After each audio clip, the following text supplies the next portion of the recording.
Hi guys, welcome to my channel. And guys, this is a MOSFET amplifier circuit. You can see here. This is the input source.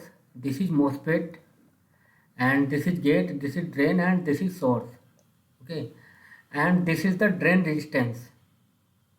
In the case of transistor, if here will be transistor in place of MOSFET, so it will be called the RC resistance. So here it will be called drain resistance, and this is the coupling capacitor that will provide the passing from only output voltage from here to here, and it will block the DC voltage. So here only AC signal you will get here. This is the output point. We will get the output across this resistance, and this is a bypass capacitor.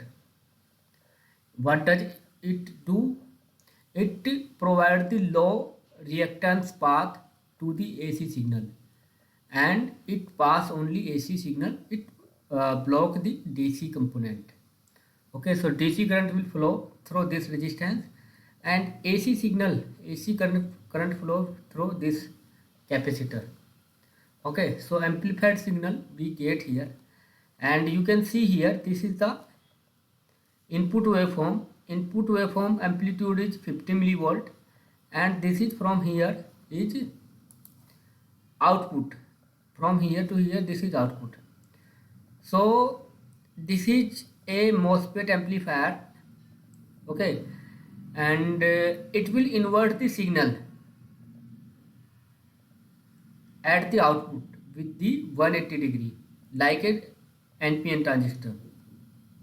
So you can see here, if the signal is coming here, here is peak point of positive cycle, so in the output it will be peak point of negative cycle. So it will provide the vice versa output. What is the vice versa? If in input there is a positive cycle, then output you will get the negative cycle. If there is a negative cycle at the input, so you will get the positive cycle at the output. Okay, and here we are missing one thing. Here should be one voltage divider circuit to bias the MOSFET gate.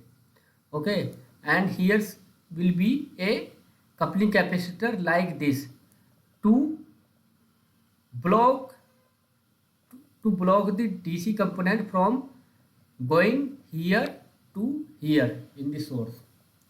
So three component we are missing here: two resistance divider component, this two resistance divider, and one is capacitor here in the series. Okay, so we did not connect this. So you can see here, and don't think that it having the more amplitude than this, and why the output is less than input amplitude, because it is the something software setting, so we can't do anything in this. And you can see here 50 millivolt is input amplitude from here to here, and we are getting the output 1.512 volt. Okay, so we run the simulation, so you can see here current will flow in the amplifier like this. Here is the AC signal current, source current, AC signal source current will flow, and in output we will get only AC signal here, not the DC component. So we will get the output like this.